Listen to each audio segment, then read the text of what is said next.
கர்த்ததாமே இந்த நாளை நமக்கு ஆசீர்வதிப்பாராக. எத்தனை பேர் மகிழ்ச்சியா இருக்கீங்க? அல்லேலூயா. ஆண்டவருடைய பெரிதான கிருபையினாலே இந்த நாளில் உங்களுடைய மத்தியில் இருப்பது மிகுந்த மகிழ்ச்சி. கர்த்தர் இந்த நாளிலும் தேவனுடைய நாமத்தை மகிமைப்படுத்துவாராக. ஒரு பாடலை, அக்கினியை கடந்து வந்தோம், இந்த பாடலை எல்லாரும் சேர்ந்து ஆவியிலே பாடுங்க. கர்த்தர் உங்களை ஆசீர்வதிப்பார். அக்கினியில் நடந்து வந்தோம், ஆனால் செய்து ஒன்றும் இல்லையப்பா. நீரை கடந்து வந்தோம்,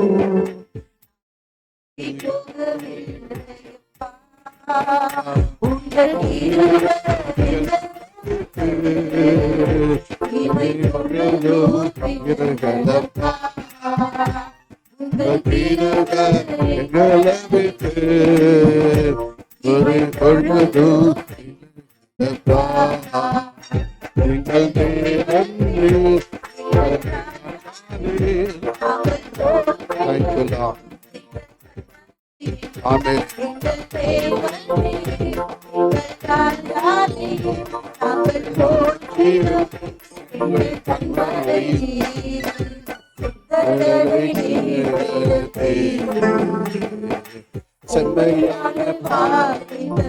உலகத்தின் ஆழத்திலிருந்து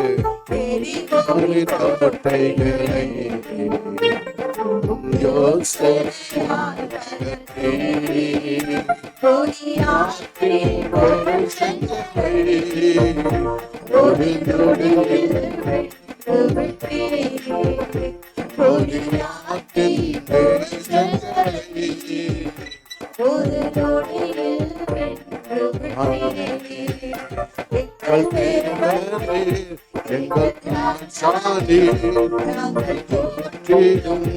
எங்கள் கண்களையும்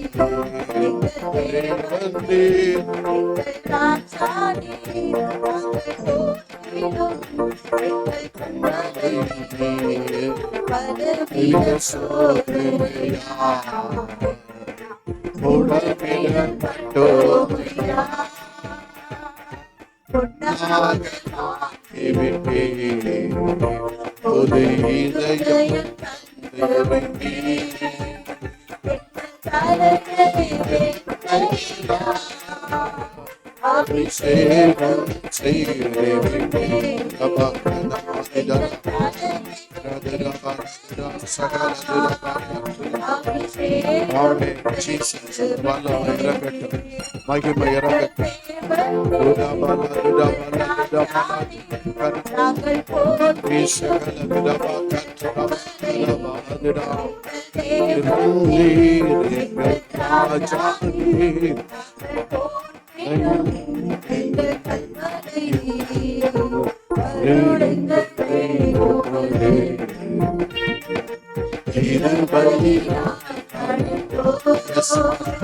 நன்றி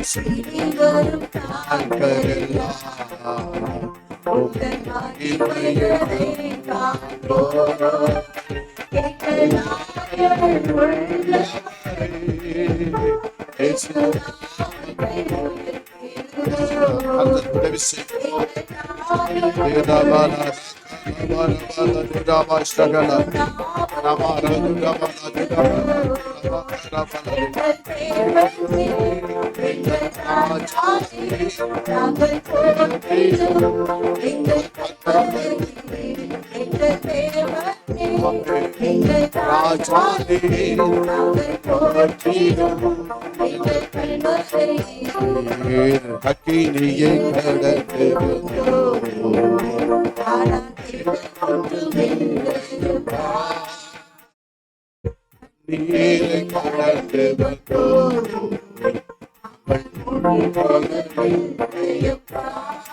நன்றி அப்பா.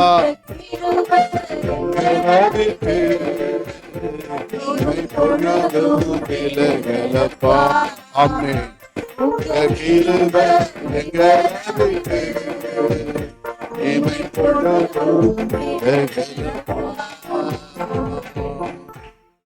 அவருடைய நாமம் மகிமைப்படுவதாக.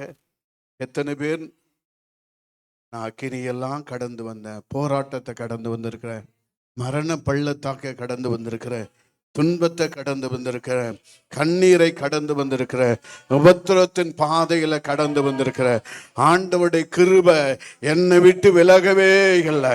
ஒரு இமைப்பொழுது கூட என்னை கைவிடவே இல்லை. அவர் கைவிட்டால் நான் எப்படியோ மரித்திருப்பேன், எப்படியோ நான் மரித்து மண்ணோடு மண்ணாய் போயிருப்பேன். ஆண்டவருடைய இரக்கங்களுக்கு முடிவல்ல, ஆண்டவருடைய இரக்கங்களுக்கு முடிவல்ல. இந்த காலவேளை உன்னை நினைத்திருக்கிற ஆண்டவர் உன்னை ஆசீர்வதிக்கும்படியாய் வந்திருக்கிறார், உனக்கு பதில் கொடுக்கும்படியாய் வருகிறார், உன்னை உயிர்ப்பிக்கும்படியாய் வந்திருக்கிறார், உனக்கு நியாயம் செய்யும்படியாய் வந்திருக்கிறார், உன்னோடு கூட பேசும்படியாய் விரும்புகிறார். பரலோக பிதாவே, இந்த காலவேளை அடிமை சிலுவைக்குள் மூடி மறைத்துக் கொள்ளுங்க. என் நீதி எல்லாம் அழுக்கான கந்தை, ஆண்டவரை சுமூகத்தில் நிற்பதற்கு தகுதியற்ற பாத்திரம், ஆனாலும் உங்க இரக்கத்தினால நீருடைய எண்ணெயினால் அபிஷேகம் பண்ணினே. கட்டுண்டவர்களை ஆண்டவரை கட்டவிழ்ப்பதற்கு எதுவாக, சிறைப்பட்டவர்களை விடுதலை செய்வதற்கு எதுவாக அந்த அபிஷேகத்தின் தைலம் இந்த காலவெல்ல இந்த திருச்சபையில கிரியை செய்யும்படி ஆட்சேபிக்கிறோம். நம்முடைய வல்லமையில கரத்தில் ஒப்பெடுக்கிறோம். எங்களுடைய இருதயங்களை ஒருமுகப்படுத்தி தாங்க, ஆவியானுடைய கரத்தில் அர்ப்பணிக்கிறோம். நீரே மகிமைப்படும் இயேசுவின் நாமத்தில் பிதாவே, ஆமென். இந்த காலை வேளை தியானிக்கும்படியாக ஏசாயா 35ஆம் அதிகாரம், ஏசாயா 35ஆம் அதிகாரம் 4வது வசனத்தை வாசிக்கலாம். மனம் பதர்களை பார்த்து நீங்கள் பயப்படாதிருங்கள், திடன் கொள்ளுங்கள். இதோ உங்கள் தேவன் நீதியை சரிக்கட்டவும், உங்கள் தேவன் நீதியை சரிக்கட்டவும், உங்கள் தேவன் பதிலளிக்கவும் வருவார். அவர் வந்து உங்களை ரட்சிப்பார் என்று சொல்லுங்கள். ஹல்லேலூயா. எல்லாரும் சேர்ந்து வாசிக்கலாமா? மனம் பதர்களை பார்த்து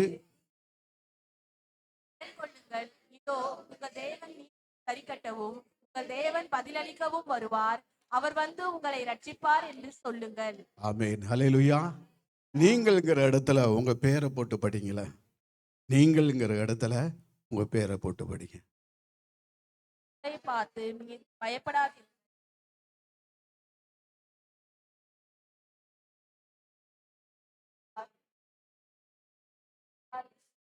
ஆமென். ஹல்லேலூயா. இந்த வேத பகுதி சொல்லுகிற மனம் பதர்களை பார்த்து, அருமையான மகனே மகளே, இந்த காலவெல்ல என்ன பேச போறாரோன்னு கூட ஒரு வேலை இருக்கலாம்.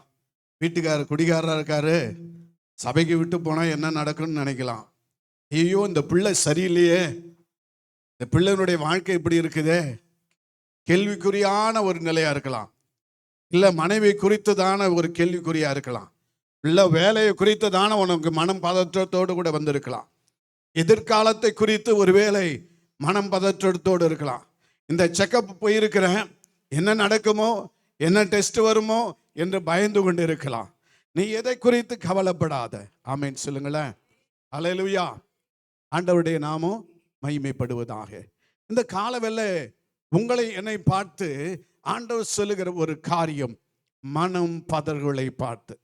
எத்தனை பேருடைய எதிர்காலத்தை குறித்ததான பயம், எனக்கு திருமணம் ஆகலைங்கிற ஒரு பயம், குழந்தை பாக்கியம் இல்லைங்கிற பயம், வேலை இல்லைங்கிற பயம், வியாதியை குறித்ததான பயம், எப்படிப்பட்ட பயத்தோடு கூட இந்த கால வெள்ளம் வந்திருக்கிறீர்கள். அவளை பார்த்து சொல்லுகிறார், நீங்கள் பயப்படாதீர்கள். ஆபிரகாமை பார்த்து சொல்லுகிறார், பயப்படாதே. உங்க பேரை போட்டு சொல்லுங்க, நீங்க பயப்படாதீங்க. ஹல்லேலூயா. ஆண்டவருக்கு மகிமை உண்டாவதாக. எந்த விதத்திலே நீ பயந்து போய் இந்த கால வெள்ளம் வந்திருக்கிறாய், உன்னை பார்த்து ஆண்டவர் சொல்கிறார், மனம் பதர்களை பார்த்து பயப்படாதீர்கள், திடன் கொள்ளுங்கள். திடன் கொள்ளுங்கள். எதை குறித்தும் பயப்பட வேண்டாம். உனக்காக சிலுவையில் அறையப்பட்ட இயேசு மரணத்தை ஜெயமாக விழுங்கினார். சாபங்களையும் அக்கிரமங்களையும் சிலுவையிலே ஜெயம் எடுத்தார். நீ எதை குறித்தும் கவலைப்படாதா, எதை நினைத்தும் கவலைப்படாத. கர்த்தர் எல்லாவற்றையும் பார்த்து கொள்வார். யெகோவா ஈரே எல்லாமே பார்த்து கொள்வி. சொல்லுங்க. யெகோவா ஈரே. மனம் பதறுகளை பார்த்து, எல்லாமே பயப்படுவதை பார்த்து, கலங்கலப்பா, கலங்கலப்பா, ஆமென்.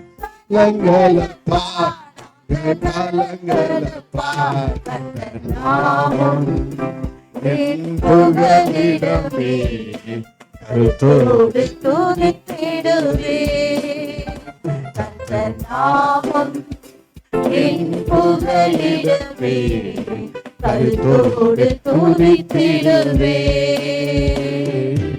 யெகோவா இசையே, என்னாலோ வெற்றி. உனக்கு தோல்விங்கள ஜெயித்து தருவா. யெகோவா என்னாலோ வெற்றி தருவே. ஸ்தோத்திரமே அப்பா, ஸ்தோத்திரமே, ஆமென். ஸ்தோத்திரமே அப்பா, ஸ்தோத்திரமே. கர்த்தர் நாமம் என் புகலிடமே, கருத்தோடு துதித்திடுவே. கர்த்தர் நாமம் என் புகலிடமே, கருத்தோடு துதித்திடுவே. அல்லேலூயா.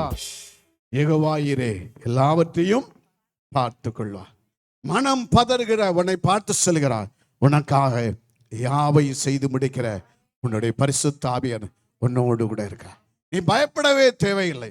எதை குறித்து பயந்து இந்த காலவேளையில வந்திருக்கிறீங்க? ஒருவேளை கீழே இருக்கிறவங்க, ஆன்லைனில் பார்க்குறவங்க, நீங்க யாராக இருந்தாலும் உங்களை பார்த்து சொல்கிறார், பயப்படாதே, திடன் கொள்ளுங்கள், திடன் கொள்ளுங்கள், நான் உலகத்தை ஜெயித்தேன். அல்லேலூயா. திடன் கொள்கிறதை உங்களை பார்த்து சொல்கிறார். அந்த வசனத்தை மறுபடியும் வாசிக்கலாம். ஏசாயா 35:4. மனம் பதறுகிறவர்களை பார்த்து, மனம் பதறுகளை பார்த்து, நீங்கள் பயப்படாதிருங்கள், நீங்கள் பயப்படாதிருங்கள், திடன் கொள்ளுங்கள், திடன் கொள்ளுங்கள். இதோ இதோ உங்கள் தேவன் நீதியை சரிக்கட்டவும். உங்கள் தேவன் உங்களுக்கு நீதி. இன்னைக்கு தலைப்பு உங்களுக்கு நீதியை சரி கட்டுகிறவர், உங்களுக்கு பதில் கொடுக்கிறவர். அல்லேலூயா. உங்களுக்கு ஆண்டவர் என்ன பண்ண போறார்? நீதியை சரி கட்ட போகிறார். உனக்கு பதில் வருகிற நாள். அல்லேலூயா. இந்த நாள் ஏதோ ஒரு காரியத்துக்காக நீ வந்திருக்கலாம். எனக்கு ஒரு நீதி கிடைக்கவில்லையே, நான் நினைத்த காரியங்கள் நடக்கவில்லையே, செபிக்கிறேன், ஊழியம் செய்கிறேன், உபவாசிக்கிறேன், நான் உண்மையாகவும் இருக்கிறேன், எனக்கு ஒரு நீதியும் கிடைக்கலையே, அநியாயம் செய்யறவனுக்கு எல்லாம் நடக்குது, எனக்கு நீதி கிடைக்கலையே. கர்த்தர் உனக்கு நீதி சரி கட்ட விரும்புகிறார். உன்னுடைய கூக்குரலை கேட்டு இருக்கிறார், உன்னுடைய விண்ணப்பத்தை கண்டிருக்கிறார், உன்னுடைய கண்ணீரை அங்கலாய்ப்பையும் உன் சூழ்நிலை கர்த்தர் அறிந்தவர். இன்னைக்கு நீதியை சரி கட்ட போகிறார். நீ உள்ளத்தின் ஆழத்திலிருந்து பரிசுத்த ஆவியானவரோடு கூட நீ ஐக்கியப்பட்டு இந்த வசனத்தை, ஆண்டவரே என்னோடு பேசும், என் வாழ்க்கையில் நான் இந்த சூழ்நிலையில் வந்திருக்கிறேன், எனக்காக வழக்காடுகிற ஒரு தெய்வம் உண்டா, எனக்காக பரிந்து பேசுகிறவர் உண்டா? எல்லாருமே எதிராக இருக்காங்க. தகப்பன் எதிராக இருக்கான், ஊழியக்காரன் எதிராக இருக்கிறான், பிள்ளை எதிராக இருக்குது, மனைவி எதிராக இருக்காங்க, எதிர் வீட்டுக்காரங்களும் எதிராக இருக்காங்க. இல்லவே இல்லை. உன் பட்சம் என் ஆண்டவராய் இயேசு கிறிஸ்து இன்னைக்கு இருந்து உனக்கு நீதியை சரி கட்ட போகிறார். ஆமென் சொல்லுங்களேன். அல்லேலூயா. அவர் நீதி சரி கட்டுகிறது மாத்திரமல்ல, உனக்கு விசேஷமாக பதில் கொடுப்பார். எத்தனை நாள் எந்தெந்த காரியத்துக்கு பதில் வர இல்லையோ, கர்த்தர் இன்றைக்கு உனக்கு பதில் கொடுப்பாராக. அல்லேலூயா. அல்லேலூயா. வாசிக்க தொடர்ந்து. உங்கள் தேவன் பதிலளிக்கவும் உங்கள் வருவார். தேவன் பதிலளிக்கவும் வருகிறார். அவர் வந்து உங்களை ரட்சித்துக் கொள்வார் என்று சொல்லுங்கள். இன்றைக்கு உங்க வாழ்க்கையில நீதி சரி கட்டுவது மாத்திரமல்ல, பதில் அளிக்கிறது மாத்திரமல்ல, உங்களை ரட்சித்துக் கொள்ள. எந்தெந்த காரியத்துல விடுதலை ஆக முடியாமல் இருக்கீங்க, எந்தெந்த காரியத்துல கட்டப்பட்டு இருக்கீங்களோ, எந்தெந்த காரியத்துல உங்களுடைய வாழ்க்கை சூனியமாக இருக்குதோ, அந்தந்த காரியத்துல கர்த்தர் கட்டவிழ்க்க விரும்புகிறார். அல்லேலூயா. உன் சிறையிருப்பு நீங்கிற நாள், உன்னுடைய உபத்திரங்கள் மாறுகிற நாள், உன்னை கர்த்தர் நேசிக்கிறபடினாலே, உனக்காக ரத்தம் சிந்தி மீட்டெடுத்த தேவன் உனக்கு மேலே இன்னும் கிருபையாகவே இருக்கிறார், இன்னும் தயவாகவே இருக்கிறார், இன்றைக்கும் மாறாதவராகவே இருக்கிறார். உன்னை நேசிக்கிற ஆண்டவர் உன்னை பார்த்து சொல்கிறார், பயப்படாதே, திடன் கொள், மனம் பதந்து இருக்கிறாயா?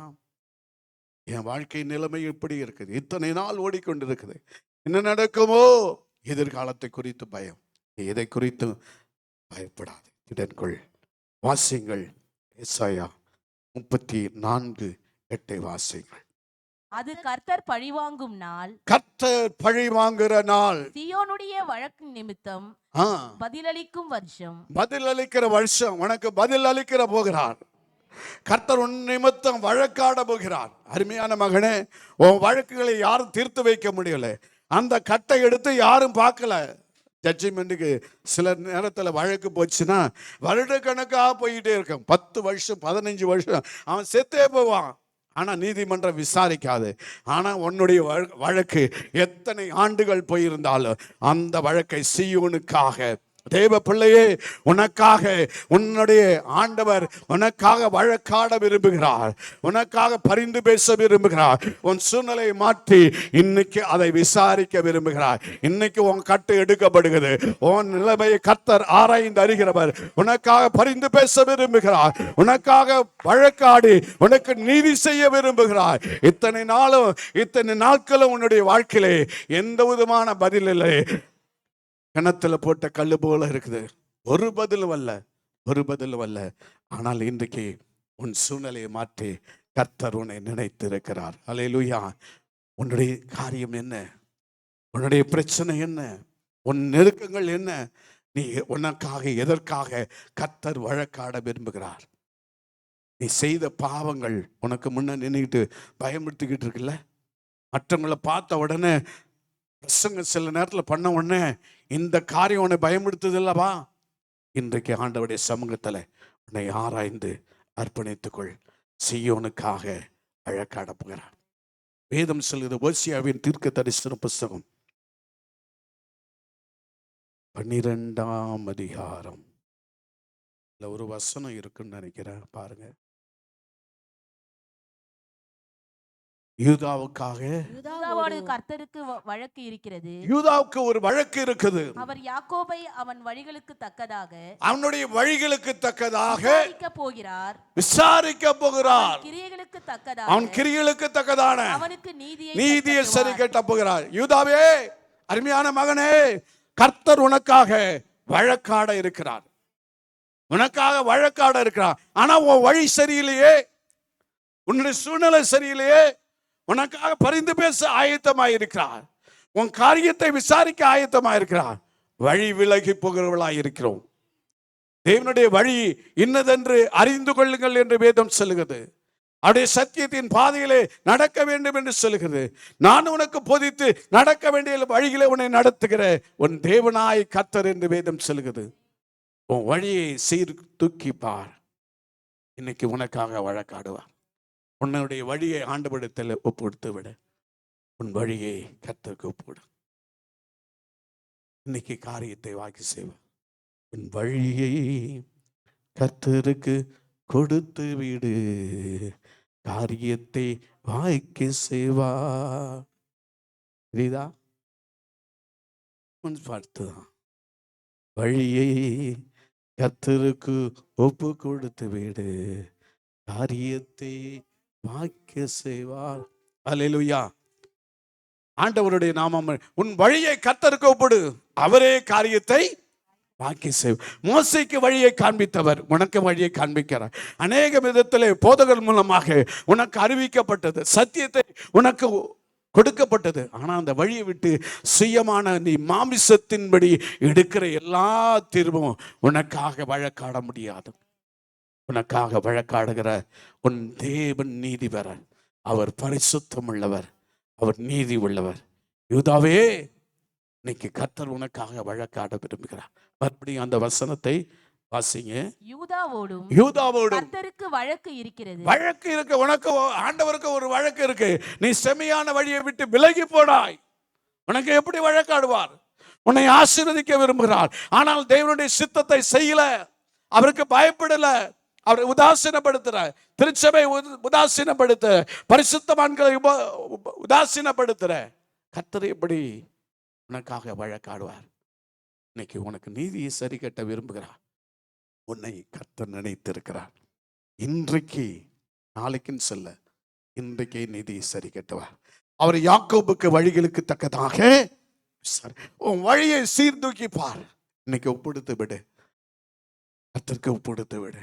உன் காரியத்தை எல்லாம் கர்த்தர் வாக்கி செய்வார். உன் காரியம் எதெல்லாம் தடையா இருக்குது, ஆண்டவரே நான் வழியை சீர்தூக்கி பார்க்கிறேன், ஆண்டவரே என்னை ஒப்படுக்கிறேன்னு சொல்லுங்க. இதுவரை நடந்ததாகவே இருக்கட்டும். தெய்வ சமூகத்திலே, ஆண்டவரே நான் கீழ்ப்படியில முறுமுறுத்து விட்டேன், உம்முடைய சித்தத்தை செய்யாமல் போனேன். ஆண்டவருடைய சமூகத்திலே அர்ப்பணிப்பாயனா கர்த்தர் உனக்காக வழக்காடு, உனக்கு நியாயம் செய்து பதில் கொடுப்பார். அப்படி கொடுக்கிற ஆண்டவர் தான் உன் ஆண்டவர். அவர் ஒரு நாள் உன்னை விட்டு விலக மாட்டார். எந்த நிலையில் இருந்தாலும் உன்னுடைய சிறையிருப்பை, உன்னுடைய காரியத்தை அவர் நினைவு கொண்டு, மனுஷன் நினைவு கூறுவதே இல்லை. சங்கீதம் 105 அதிகாரம் 20வது வசனத்தை வாசிங்கள். சங்கீதம் 105:20. ராஜா ஆள் அனுப்பி அவனை கட்டவிழ்க்க சொன்னான். ஜனங்களின் அதிபதி அவனை விடுதலை பண்ணான்.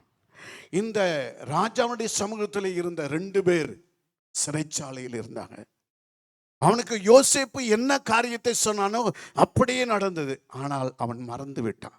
உன் காரியத்தை விசாரிப்பதற்கு யாரும் இல்லை, உன் வழக்கை விசாரிப்பதற்கு யாரும் இல்லை, உன் வியாதியை விசாரிப்பதற்கு யாரும் இல்லை. ஆனால் கர்த்தர் அவனை நினைவு கொண்டார். கர்த்தர் நினைவு. இப்போது ராஜா ஆள் அனுப்பி கட்டவிழ்க்க செல்கிறார். ஜனத்தின் அதிபதி அவனை விடுதலை. இன்னைக்கு உனக்கு விடுதலை. ஆமென் சொல்லுங்க. உன் வாழ்க்கையில சூழ்நிலைகள் யாராக இருந்தாலும், நீ எப்படிப்பட்ட நிலையில் இருந்தாலும், யோசேப்பை கர்த்தர் விடுதலை செய்த ஆண்டவர் உன் வாழ்க்கையிலும் கட்டுகளை அறுக்க விரும்புகிறார். உன் குடும்பத்தில் இருக்கிற கட்டுகள், உன்னை சுற்றி இருக்கிற உன்னுடைய கழுத்தில் இருக்கிற நுகத்தடிகளை கர்த்தர் கட்டவிழ்க்க விரும்புகிறார். உன்னை கர்த்தர் உன்னை நடத்த விரும்புகிறார். ஆண்டவரே உன்னை நடத்த விரும்புகிறார். உன்னை விசாரிப்பது மாத்திரமில்லை, நீதியை சரி கட்ட. அவனுக்காக நீதி விசாரிப்பதே இல்லை. அவன் செய்யாத தவறுக்கு சிறை தண்டனை அனுபவித்த. நீ செய்யாத தவறு கூட ஒருவேளை நீ பலனை, துன்பத்தை, வேதனை, கண்ணீரை கடந்து போகலாம். இன்றைக்கு கர்த்தர் அந்த யோசேப்பை பார்த்த ஆண்டவர், கர்த்தர் ராஜா ஆள் அனுப்பி கட்டவிழ்க்க சொன்னார். இன்னைக்கு உன்னை விடுதலை செய்வதற்காகவே என்னை அனுப்பி இருக்கிறார். உனக்கு சுகத்தை தருவதற்காக, உன் வாழ்க்கையில் இருக்க போராட்டத்தை நீக்குவதற்காக பரலோக தேவன் முன்குறித்த நாளாய் இருக்கட்டும். தேவனுடைய ஆசீர்வாதம் உன்னுடைய வாழ்க்கையில் உண்டாகிற நாளாய், உன்னை சிறையிருப்பை கர்த்தர் நீக்கிற நாளாய் இருக்கட்டும். கர்த்தருடைய நாமம் மகிமைப்படுவதாக. ஏசாயா 63 அதிகாரம் இந்த பகுதியை அப்படியே வைத்துக் கொள்ளுங்கள். ஏசாயா 63:4 வாசிங்கள். நீதியை சரிகட்டும் நாள் மனதில் இருந்தது. ஆண்டவருடைய மனதில் இருக்குது. என்னுடையவர்களை மீட்கும் வருஷம். இந்த வருஷத்துக்குள்ள நீ எந்தெந்த காரியம் உனக்கு மீட்கப்பட வேண்டும். ஒருவேளை சொத்து கூட உன்னை மீட்கப்படாமல் இருக்கலாம். உன்னுடைய நகை ஒருவேளை வைத்து மீட்கப்படாமல் இருக்கலாம். நீ எந்த காரியத்தில், உன் வேலையில் சில பிரச்சனைகள் இருக்கலாம். அது எந்த காரியத்தில் இருந்தாலும் மறுபடியும் இந்த வசனத்தை உள்ளத்தின் ஆழத்திலிருந்து கொண்டு வாங்க. மனசுக்குள்ள, சிந்தனைக்குள்ள நிறுத்தி பாருங்க. நீதியை சரி கட்டும் நாள் மனதில் இருந்தது. ஆண்டவருடைய மனதில் இருக்குது. என்னுடையவர்களை ஆண்டவர் ரத்தத்தால் மீட்கப்பட்ட என் ஜனமே, இந்த ஆண்டு உன்னுடைய வாழ்க்கையில நீதியை செய்கிற ஆண்டா இருக்க போது. கர்த்தர் உன்னுடைய வாழ்க்கையில எந்தெந்த காரியத்திலே உனக்கு நீதி சரி கட்டவில்லை என்று நினைக்கிறாயோ, கர்த்தருடைய மனதில் இருக்கிற என் மகன், என் மகள், இப்படிப்பட்ட சிறையிருப்பு, இப்படிப்பட்ட துன்பம், இப்படிப்பட்ட கண்ணீர், இப்படிப்பட்ட வேதனையில் இருக்கா, நான் அவனுக்காக நீதியை சரி கட்ட போகிறேன். ஹல்லேலூயா, ஹல்லேலூயா. ஆண்டவர் ஒரு நாள் உன்னை மறக்கவே இல்லை. அதனுடைய நாட்கள் வந்து விட்டது. உன் சிறையிருப்பை நீக்கிற நாளாகி வந்து விட்டது. கர்த்தர் உன்னை நினைவு. 34 ஏசாயா 34:8 வாசிங்க. அது கர்த்தர் பழிவாங்குகிற நாள். சீயோனுடைய வழக்கு நிமித்தம் பதிலளிக்கும் வருஷம். பாருங்க, கர்த்தர் நீ உண்மையா நடந்திருந்தா கர்த்தரே உனக்கு என்ன பண்ணுவார்? நீ யுத்தம் செய்ய வேண்டாம். நான் ஒரு இடத்தில் இருந்தேன். அந்த இடத்துல நான் யுத்தம் செய்தேன். அவன் ஒரு வார்த்தை சொன்னா பல வார்த்தை சொல்லுவான். அவங்க செஞ்சதெல்லாம் அப்படியே போட்டு ரெக்கார்ட் பண்ணி காமிச்சேன். ஏய், நீ இதெல்லாம் பண்ண, இதெல்லாம் செய்தன்னு ரெக்கார்ட் போட்டு காமிச்சேன். கர்த்தர் எனக்காக யுத்தம் செய்யவே இல்லை. ஒரு ஊழியக்காரர் வந்தார், பாஸ்டர் நீங்க இந்த காரியத்தை செய்யுங்கன்னு சொன்னார். ஒரு வசனத்தை சொல்லி அந்த காரியத்தை சொல்லி கொடுத்தார். அன்றைக்கு நான் அந்த வார்த்தைக்கு அர்ப்பணித்தேன். கர்த்தர் யுத்தம் செய்வார். அல்லேலூயா. நான் வழக்காட போகவில்லை, மனுஷன்கிட்ட முகமுகமா நின்று யுத்தம் செய்ய போகல. நம்ம என்னெந்த இந்த காரியத்துல யாருக்கு மத்தியிலனாலும் நம்ம எதிர்த்து நிற்கிறோம். கர்த்தர் என் பட்சத்தில் இருக்கிறார், எனக்காக யுத்தம் செய்வார் என்கிற அந்த நம்பிக்கை இல்லாமல் இருக்கிறோம். இன்னைக்கு உன் பலத்தை நம்பாத, உன் அறிவை நம்பாத, உன் பணத்தை நம்பாத. தேவ சமூகத்தில் உன் முழங்காலை முடக்கி தேவனுக்கு முன்பாக தேவ சமூகத்தில் கதறுவாயனால் யுத்தம் கர்த்தருடையது. நீங்கள் சும்மா இருங்கள் என்று வேதம் சொல்கிறது. உனக்கு நீதி சரி கட்டும் நாள் ஆண்டவருடைய மனசில் இருக்குது. யாருடைய மனசிலே உனக்கு இருந்தாலும் அது அப்படியே இருந்துவிடும். யோசேப்பை விடுதலை செய்யணும்னு மனசுல இருந்திருக்கலாம், போயிட்டு ராஜாவோட சொல்லு, அவன் மறந்து போய் விட்டான். ஆனா ராஜா ஆள் அனுப்பி அவனை கட்டவிழ்க்க சொல்கிறார். அதிபதி போய் அவனை விடுதலை செய்கிறார். இன்னைக்கு ஒரு விடுதலை நாள். அல்லேலூயா. கர்த்தருடைய மனதில் கர்த்தர் உன்னை நினைச்சிருக்கா. நீங்க நினைச்சா ஆசீர்வாதந்தா, என்ன மறந்தா எங்கே போவேனா, நீங்க நினைச்சா ஆசீர்வாதந்தா, என்ன மறந்தா எங்கே போவேனா. தேவகுமாரா தேவகுமாரா என்ன நினைச்சிடுங்க. தேவகுமாரா தேவகுமாரா கொஞ்சம் நினைச்சிடுங்க. நீங்க நினைச்சா ஆசீர்வாதந்தா, என்ன மறந்தா எங்கே போவேனா. நீங்க நினைச்சா ஆசீர்வாதந்தா, என்ன மறந்தா எங்கே ஆமென். போவேனா. ஆண்டவர் உன்னை நினைச்சிருக்காரு. அமலேக்கியர் செய்ததை ஆண்டவருடைய மனசுல இருந்தது. என்ன வழிவிடல, வேற ஒன்றும் செய்யல, யுத்தம் பண்ணல, சண்டை போடல. இந்த வழியா போகக்கூடாது, இஸ்ரவேல் ஜனங்கள் இந்த வழியா போகக்கூடாது. ஆனா ஆண்டவருக்கு மனசுல அப்படியே இருந்தது. அவனை என்ன பண்ணார்? சங்காரம் பண்ணி விட்டார். அவனை இல் பொருள் ஆக்கி விட்டார். உன்னை தொடுகிறவன் ஆண்டவருடைய கண்மணியை தொடுகிறான். உனக்கு விரோதமாக எழும்ப ஆயுதம் வாய்க்காமல் வசனம் இருக்குது. ஆனா நமக்கு விரோதமாக எழும்புறானே, ஆண்டவருடைய மனசுல இருக்கு. உன்னை தொட்டா அவ்வளவுதான். அல்லேலூயா. அவன் கேட்டான். அல்லேலூயா. அவன் ஒரு நாளும் கர்த்தர் உன்னை கைவிடவே இல்லை. உன்னை நினைச்சிருக்காரு, உன்னை நினைச்சிருக்கார். அவன் செய்த காரியத்தை என் மனதில் இருந்தது என்று வேதம் சொல்லுகிறது. எதிராய் இஸ்ரவேல் ஜனங்களுக்கு இந்த வழியா போகக்கூடாதுன்னு தான் சொன்னாங்க. ஆனா ஆண்டவரோட மனசுல இருந்து அவளை விடவே இல்லை. ஒரு சாதாரண காரியம், அந்த வழியா போவது கூட இடம் கொடுக்கலன்னா, கர்த்தர் உனக்காக எவ்வளவு நீதி செய்கிறவர், உன்னை எவ்வளவு கூர்ந்து கவனிக்கிறவர். இன்னைக்கு உன் வியாதி மாறும், உன் போராட்டம் மாறும், உன் சிறையிருப்பு மாறும், உன் கட்டுகள் உடையும். உன்னுடைய கர்த்தர் உன்னை விசாரிக்க போகிறார். மகனே மகளே, நீ பயப்படாதேன்னு சொல்கிறார், திடன் கொள்ளுன்னு சொல்கிறார். நீ மனம் பதறாத, கர்த்தர் காரியங்களை எல்லாவற்றையும் செய்து முடிக்க போகிறார். நீ எந்த காரியத்தை குறித்து மனம் பதறி வந்திருக்கிறாய்? எதை குறித்து மனம் பதறிக்கிட்டு இருக்கா? எனக்காக வழக்காடுவது இல்லையே, என்னை விசாரிப்பதற்கு இல்லையே. ஒரு முறை பல ஆண்டுகளுக்கு முன்னாடி குரோம்பேட்டை ஜிஹெச்சில் ஊழியத்துக்கு போயிருந்தேன். அங்கே எய்ட்ஸ் வியாதி உள்ள பகுதிகளே ஊழியம் செய்து கொண்டு இருந்தேன். அப்போ நான் ஒரு சகோதரை பார்த்து கையை கொடுத்து ஜெபம் பண்ணிக்கிட்டு, அவர் அழுகிறார், கண்ணீர் வடிகிறது. நான் சொன்னேன், ஏன் அழுகிறேன்னு சொன்னேன். அப்போ சொன்னேன், என் மனைவி அங்கே நிற்கிறா, என் அண்ணன் நிற்கிறான், கிட்டக்க வரமாட்டேங்கிறான், கிட்டக்க வரமாட்டேங்கிறான், விசாரிப்பது இல்லை. நான் செய்து தவறுதான், நான் அதுக்கு வேதனை அனுபவிக்கிறேன். என் சரீரம் எப்போது மரணம் என்று தெரியாது. ஆனால் என்னோடு பேசக்கூட மாட்டேங்கிறாளே மனைவி. ஒரு வேலைப்படிப்பட்ட சூழ்நிலையிலே விசாரிக்க கூட உன்னை அப்பா அம்மான்னு சொல்றது யாரும் இல்லாமல் இருக்கலாம். ஆனால் பரலோக தேவன் உனக்காக ஜீவனை கொடுத்தவர், மரித்து உயிர்த்தெழுந்தவர் உன்னை விசாரிக்கும் நாள் வந்தது. உன்னை நினைவு கொண்டிருக்கிறார். அமலேக்கர் செய்த காரியத்தை ஆண்டோடைய மனதில் இருந்தது. அவனுக்காக வழக்காடினான். இஸ்ரவேல் ஜனங்களுக்காக வழக்காடினான். இன்றைக்கும் கர்த்தர் உனக்காக நீதியை சரி கட்டும் நாள் வந்தது. மறுபடியும் வாசைகள் 34:8. அது கர்த்தர் பழிவாங்கும் நாள். கர்த்தர் பழிவாங்குற நாள். சீயோனுடைய வழக்கு நிமித்தம் பதிலளிக்கும் பதில் அளிக்கும் வருஷம். இந்த வருஷம் உனக்கு சும்மா இருக்க மாட்டாய்.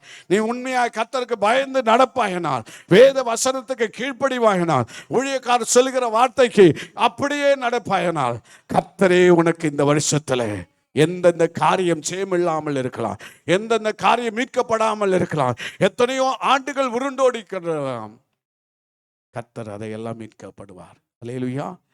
அதையெல்லாம் காண்பிப்பார். அதையெல்லாம் உனக்கு வெளிப்படுத்துவார்.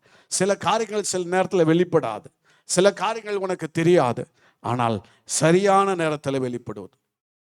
என்னுடைய டாக்குமெண்ட்ஸு நான் ஒரு தெரிஞ்சவங்கள்ட்ட கொடுத்துட்டேன். எனக்கு தெரியாது. ஆனால் அது டாக்குமெண்ட்ஸ் இருந்தால் தான் பட்டா வாங்க முடியும். வித்தவர்கிட்ட போய் கேட்குறேன், ஐயா நீ கொடுக்கவே இல்லை. இல்லை நீ தான் வேற இடத்துல கொடுத்துட்ட போ அப்படின்ட்டு. ஆனால் அந்த இடத்துல இருந்து வாங்கவே முடியாது. உயிர் போனால் கூட வாங்க முடியாது. ஆனால் அந்த ஆண்டில் கர்த்தர் ஒரு வாக்கு கொடுத்துருந்தான். அந்த வாக்கும்படி ஆண்டவரே எனக்கு உதவி செய்யுங்கன்னு சொல்லி ஜெபம் பண்ணிக்கிட்டு இருந்தேன். கர்த்தர் சரியாக ஒரு 2வது மாதத்தில் எனக்கு அந்த பேப்பர் என் கைக்கு கிடைக்கும்படி செய்தார். உடனடியாக அந்த பட்டா வாங்க ஆண்டவர் உதவி. இந்நாட்டை தான் இருக்குன்னு தெரியாது. அதே நேரத்தில் அந்த இடத்துல இருந்து வாங்கவும் முடியாது. அந்த இடத்துல இருந்து வாங்கவும் முடியாது. கர்த்தர் சரியான வார்த்தை கொடுத்தார். அந்த ஆண்டில் சேட்டலைட் போட்டு நான் படத்தை வாக்கு தத்தத்தை போட்டிருந்தேன். நீ அறியாதது உனக்கு எட்டாதமான பெரிய காரியங்களை அறியவே முடியாது. சேட்டலைட்டால கூட அறிய முடியாது. ஆனால் அன்னைக்கு ஸ்டில்லாக தான் சேட்டலைட்டை போட்டிருந்தேன். கர்த்தர் அந்த எந்த இடத்துல யார் இருக்குன்னு தெரிந்து அதை சரியாக வேறொரு நபரை வைத்து எடுக்க செய்தார். எப்படி அவங்க வீட்டில் போய் எடுக்க முடியுமா? போகவே முடியாது. கரெக்டாக வந்தது கைக்கு. நீ அறியாததும் உனக்கு எட்டாதமான காரியத்தை நீ உன்னால் புரிந்து கொள்ளவே முடியாது. ஆண்டவருடைய காரியங்களை நீ ஆண்டவருடைய வல்லமை அறிந்து கொள்ளவே முடியாது. எந்த ரூபத்திலும் உனக்கு வழக்காடுவார், எந்த விதத்திலும் உனக்கு நீதி செய்வார். ஆண்டவருடைய நாமம் மகிமைப்படும்படியாக இந்த நாட்களை உன்னை விடுதலை செய்ய விரும்புகிறார். யோசேப்பை கட்டவிழ்க்க சொன்ன ஆண்டவர் அவனுடைய வஸ்திரத்தை மாற்றி அவனை குளிப்பாட்டி ராஜாவினுடைய சமூகத்தில் கொண்டு போய் அவனை மேன்மைப்படுத்தின ஆண்டவர் உன்னுடைய வாழ்க்கையிலே சிறையிருப்பை நீக்கி உன்னை கட்டுகளை அவிழ்த்து தேவனுடைய நாமத்தை மகிமைப்படுத்த சகல ஜனங்களுக்கு உன்னை மேன்மைப்படுத்துவார். ஆண்டவர் நீதியை சரி கட்டும் நாள். எந்த இடத்துல அவமானப்பட்டு எந்த இடத்துல தலை குனிந்து இருந்தாயோ அதே இடத்துல கர்த்தர் உன்னை உயர்த்துகிறவர். அல்லேலூயா. அக்கினியை கடந்து வந்தோம் சேதமென்று கடந்து வந்தோம்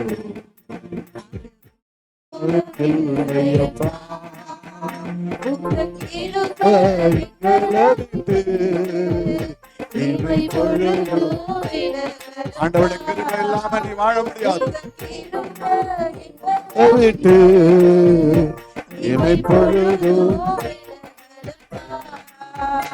எங்கள் தேவன்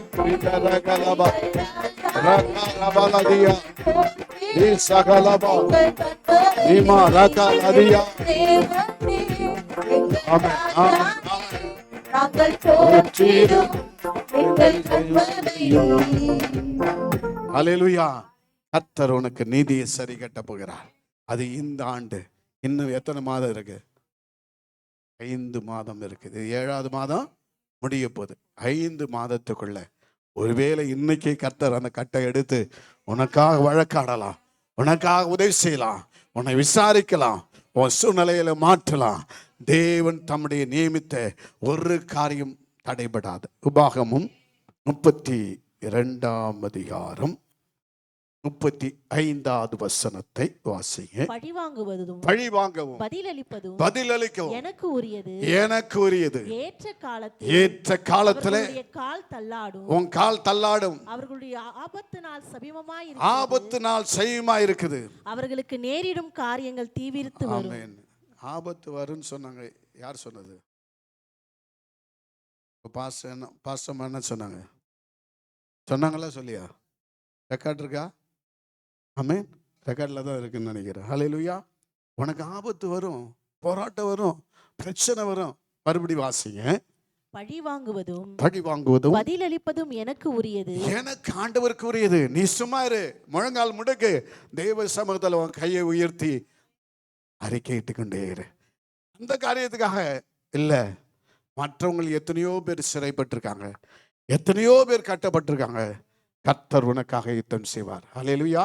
ஒரு நாளும் என் வாழ்க்கைக்கு எனக்காக நான் ஆசீர்வாதத்துக்காக ஜெபம் பண்ணது இல்லை. நான் மற்றவங்களுக்காக ஜெபிக்கிறேன். கர்த்தர் யோபை போல என்னையும் ஆசீர்வதிக்கிறார். என் குடும்ப காரியங்களை, சபையினுடைய காரியங்களை கர்த்தர் எல்லா காரியங்களையும் என்ன பண்றாரு? விசாரிக்கிறவராக இருக்கிறார். வாசிங்க. ஏற்ற காலத்தில் ஏற்ற காலத்தில் அவர்களுடைய கால் தள்ளாடும். அவளுடைய கால் என்ன பண்ணுமா? உன் எதிரா செயல்பட்டான, உனக்கு விரோதமா எழுமனான, அவனுடைய கால் என்ன பண்ணும்? தள்ளாடு. சும்மா விட மாட்டாரு. ஆண்டவர் பார்க்கறதுக்கு ரொம்ப அமைதியா இருக்கிற போல இருக்கும். ஒரு புயல் காற்று, ஒரு சின்ன காற்று வந்தா அவன் தள்ளாடுவான். எதுவும் செய்ய முடியாது. ஆனா கர்த்தரோ உனக்காக வாசிங்க.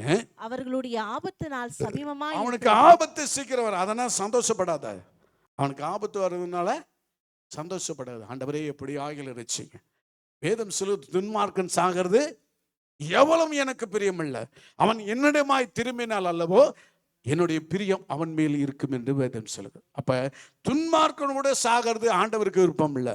ஆனால் சில நேரத்தில் நமக்கு சில காரியங்கள் பார்த்தா, பாரு நான் சவுமன்னா அவனுக்கு வந்துட்டு இல்லை, கர்த்தர் உனக்கு உண்மையா நீதி செய்வார். அவனுக்காக பரிந்து பேசு. ஹல்லேலூயா. ஆண்டவர் கூட எதிரிக்காக ஜெபனா, அவரே இவனை மன்னிங்கன்னு சொன்னார். ஹல்லேலூயா. நீ மன்னிக்காம அவன் ஆசீர்வாதத்தை பெற்றுக்கொள்ள முடியாது. அதுக்கு ஒரு வசனம் இருக்கு, ஆமோஸ்ல நினைக்கிறேன் 7ஆம் அதிகாரமா பாருங்க, 2வது வசனம் 3வது வசனத்துல இருந்து வாசிங்க. ஆமோஸ் 7. அவைகள் தேசத்தின் புல்லை தின்று தீர்ந்தபோது நான் கர்த்தராகிய ஆண்டவரே மன்னித்தருளும். மன்னித்தருளும். யாக்கோபு திரும்ப யாராலே எழுந்திருப்பான்? யாக்கோபை திரும்ப யாராலே எழுப்பக்கூடும்? அவன் சிரித்து போனான். அவன் சிரித்து போனான். அடுத்தது வசனம். அதற்கு கர்த்தர் அதற்கு மனஸ்தாபப்பட்டு அப்படி ஆவதில்லை நீ மன்னின்னு சொன்னாதான் ஒரு ஆண்டவர் மன்னிக்கு போவார். சரிப்பா நான் அவனை விட்டுறேன், சரி அவனை விட்டுறேன்.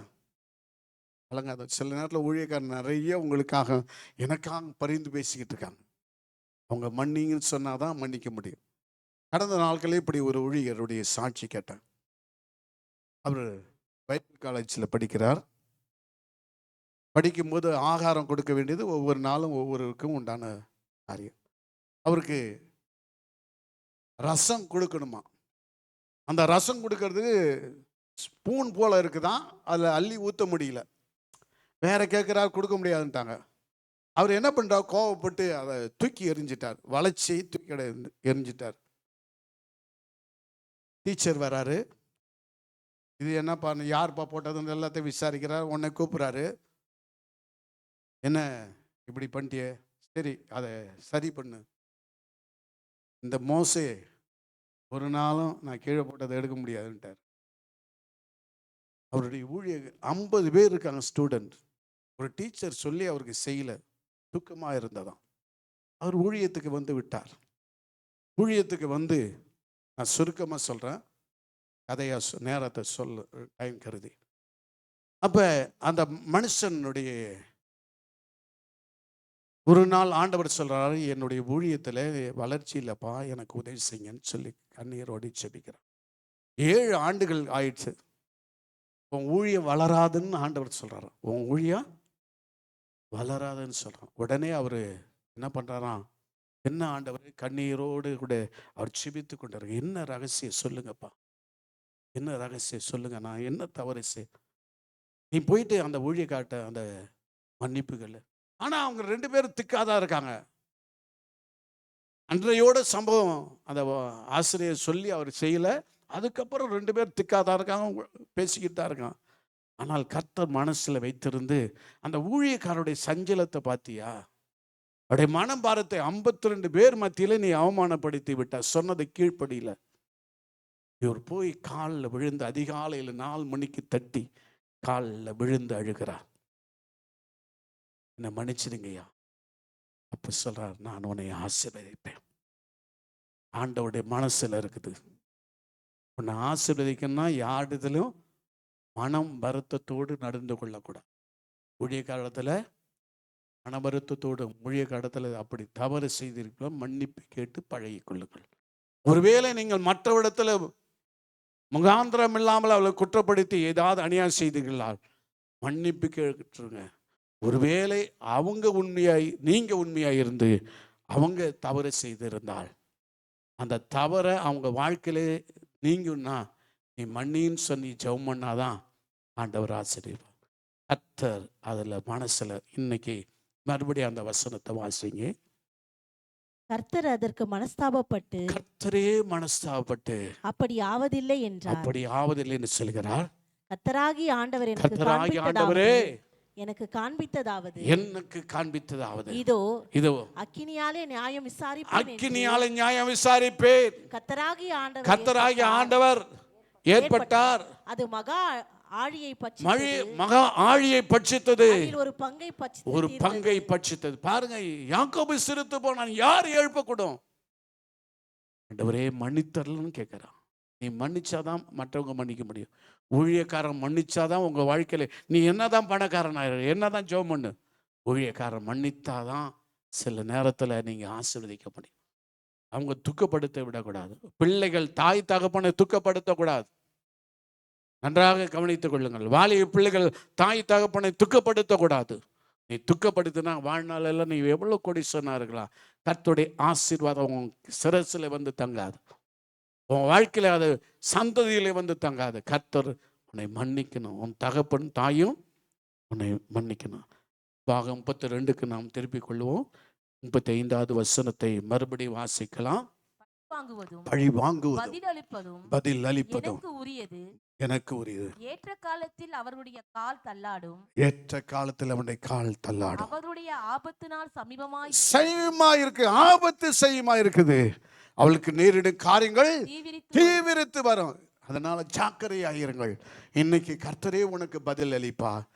ஜீவனுள்ள தேவன் தங்கும் பரலோக எருசலேம், ஜீவனுள்ள தேவன் தங்கும் பரலோக எருசலேம், சீயோன் மலைக்கு வந்து சேர்ந்து விட்டோம். ஜீவனுள்ள தேவன் தங்கும் பரலோக எருசலேம், சீயோன் மலைக்கு வந்து சேர்ந்து விட்டோம். பரலோகம் தாயகம் விண்ணகம் என் தகப்பனே,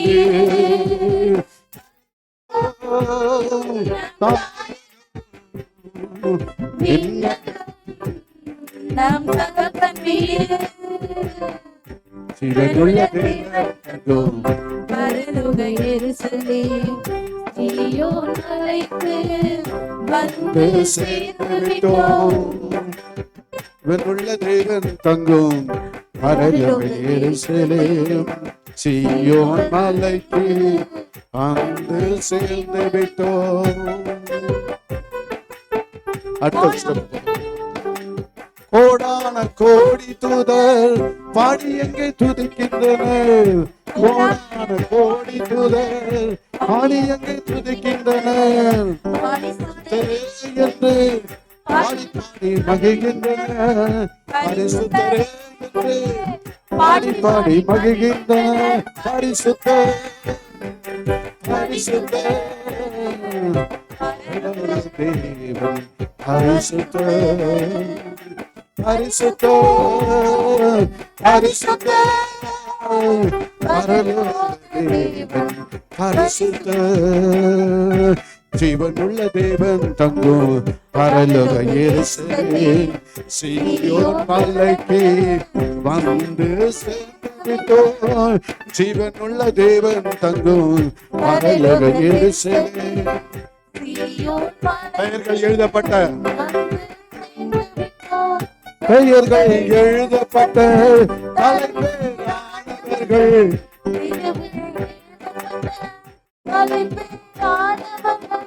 திருவிழா கொண்டாடி மகிழ்கின்றனர். கொண்டாடி மகிழ்கின்றனர். ஹல்லேலூயா. ஹோசன்னா. ஹல்லேலூயா. ஹோசன்னா. கொண்டாட்டம் கொண்டாட்டம் தகப்பனில் ஜீவனுள்ள தேவன் தங்கும்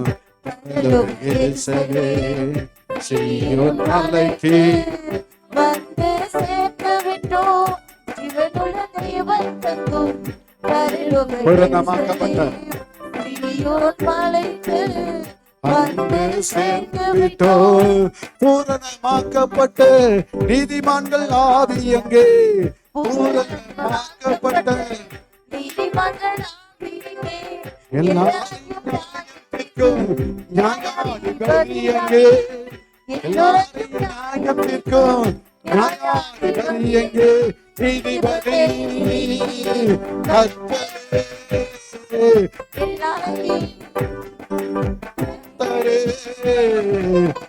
எல்லாரையும் நியாயம் தீர்க்கும் நீதிபதி.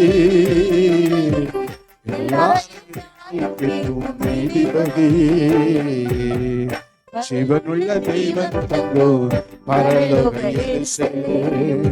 சீயோன் மலைக்கு வந்து சேர்ந்து விட்டோம். ஜீவனுள்ள தேவன் தங்கும் பரலோக எருசலேம். சீயோன் மலைக்கு வந்து சேர்ந்து விட்டோம். அவர் நீதிபதி, உனக்கு நியாயம் செய்வார். உனக்கு இங்கேயே நியாயம் செய்வார். பூமியிலே உனக்கு சரி கட்டுகிற நாள் வந்தது. அல்லேலூயா. அல்லேலூயா. ரோமர் 12ஆம் அதிகாரம் 19வது வசனத்தை வாசிங்கள். ரோமர் 12:19. பிரியமானவர்களே, பழிவாங்குதல் எனக்குரியது. பழிவாங்குதல் எனக்குரியது. நானே பதில் செய்வேன் என்று கர்த்தர் சொல்கிறார். எழுதியிருக்கிறபடியினாலே பழிவாங்காமலும் இடம் கொடுங்க. என்னதுக்கு இடம் கொடுக்கணும்? ஒரு கிளாஸ் தண்ணி கொடுத்துரு. எதிரிக்கு என்ன பண்ணு? எதிரிக்கு என்ன பண்ணு? ஒரு கிளாஸ் சோறு கொடு. ஒரே ஒரு கிளாஸ் சாப்பாடு கொடு. ஒரு கைப்பிடி சோறு கொடு. ஒரு கிளாஸ் தண்ணி கொடு. கர்த்தர் பழி வாங்குவார். ஹல்லேலூயா. அவனுக்கு இடம் கொடு. அடுத்த வசனத்தை வாசிங்க. அன்றியும் உன் சத்துரு பசியாயிருந்தால் அவனுக்கு போஜனம் கொடு. அவன் தாகமாயிருந்தால் அவனுக்கு பானம் கொடு. நீ இப்படி செய்வதனால அக்கினி தழலை அவன் மேல என்ன பண்ணுவ? குவிப்ப. நீ ஒண்ணுமே செய்ய வேண்டாம். ஒண்ணுமே செய்யணும். நீ நன்மை செய். வேதம் சொல்லு, நன்மை செய், பாடு அனுபவி. நன்மை செய்தால் உனக்கு மேன்மை இல்லையோ? கர்த்தர் உனக்கு நீதி செய்யணும், நன்மை செய். நீ தீமை செய்யாத. எந்த வழகை பார்த்து, எந்த சூழ்நிலை பார்த்து அப்படியே எதிராக செயல்படாத. கர்த்தர் உனக்காக வழக்காடுவார், உனக்காக நீதி செய்வார், உனக்காக ஆண்டவருடைய சமூகம் பயங்கரமா இருக்கும். அல்லேலூயா. நீ கொஞ்சம் இடம் கொடுத்து விட. அவனுக்கு எதிரிக்கு கொஞ்சம் இடம் கொடு. அவன் மேல அக்கினி தழல் வரும். அவனுக்கு எதிராக கர்த்தர் செய்வார். ஆனால் அதை பார்த்து சந்தோஷம் படக்கூடாது. அதே நேரத்தில் ஆண்டவரே அந்த ஆத்மாவை நிச்சயம். சில நேரத்தில் நம்ம காரணங்களே அதிகமாக இருக்கும். நம்ம சந்தோஷப்படுவோம். சந்தோஷமே படக்கூடாது. சத்துருவே நீ சந்தோஷப்பட்டால் நான் மறுபடியும் எழுந்திருப்பேனுங்கிறது வசனம் சொல்லுது. நம்ம இந்த வசனத்தை சொல்லி நம்ம மேன்மை பாராட்டு. அதே போல் அவள் விழுந்தாலும் ஆண்டவரே அவங்களை தூக்கி எடுங்கப்பா, அப்படி ஆசீர்வதிக்கிறேன். ஒரு விசை கூட அவங்களை சந்திங்க. கர்த்தர் நீதிபரர். அல்லேலூயா. கர்த்தரே உனக்காக அந்தந்த காலத்துல நேரத்துல சரியானபடி நீதி செய்வார். அல்லேலூயா. உன்னை ஆசீர்வதிப்பார். உன் சூழ்நிலையெல்லாம் கர்த்தர் மாற்றுவார். ஆண்டவருடைய நாமம் மகிமைப்படுவதாக. வாசியுங்கள். ஆண்டவருடைய நாமம் மகிமைப்படுவதாக. சங்கீதம் 18ஆம் அதிகாரம் 20வது வசனம். 18:20. கர்த்தர் உன் நீதிக்கு தக்கதாக எனக்கு பதிலளித்தார். எனக்கு பதிலளித்தார். என் கைகளின் என் சுத்தத்திற்கு கைகளின் தக்கதாக சுத்தத்திற்கு தக்கதாக எனக்கு சரி கட்டினார். உன் கை சுத்தமா இருக்கணும். உன் கை சுத்தம். உன் வாழ்க்கையில நீதியா நடந்து கொள்ளலாம். நீதியா நடக்க தேவனுக்கு பயப்படணும். தேவனுக்கு பயந்து நீதியா செய்வாயனால் கர்த்தர் உனக்காக வழி. உன் காரியெல்லாம் ஜெயமாய் முடியும். கர்த்தர் உனக்கு அதன் காலத்தில் செய்ய வேண்டிய நன்மையான காரியங்கள். கர்த்தர் எந்த காலத்தில் உன்னை தூக்கி எடுக்கணும், உனக்கு எந்த காலத்தில் உதவி செய்யணும், எந்த காலத்தில் நன்மை செய்யணும் அவருக்கு தெரியும். ஆனால் ரொம்ப சில நேரத்தில் நம்ம காத்திருந்து இருதயம் இளைத்து போகுது, சோர்ந்து போகுது, கலங்குது. ஆண்டவரே மனம் பதறிக்கிட்டே இருக்கும். இது நடக்கலையே, இது முடியலையே. கர்த்தர் எல்லாவற்றுக்கும் ஒரு நேரத்தையும் அதன் காலத்தில் ஒவ்வொன்றையும் நேர்த்தியாய் செம்மையாய் செய்பவர். அல்லேலூயா. உனக்கு எந்த காலத்தில் எந்த நேரத்தில் எதெல்லாம் செய்யணுமோ அவர் செய்து முடிப்பார். அவருடைய மனசில் உன்னை நினைச்சிருக்காரு.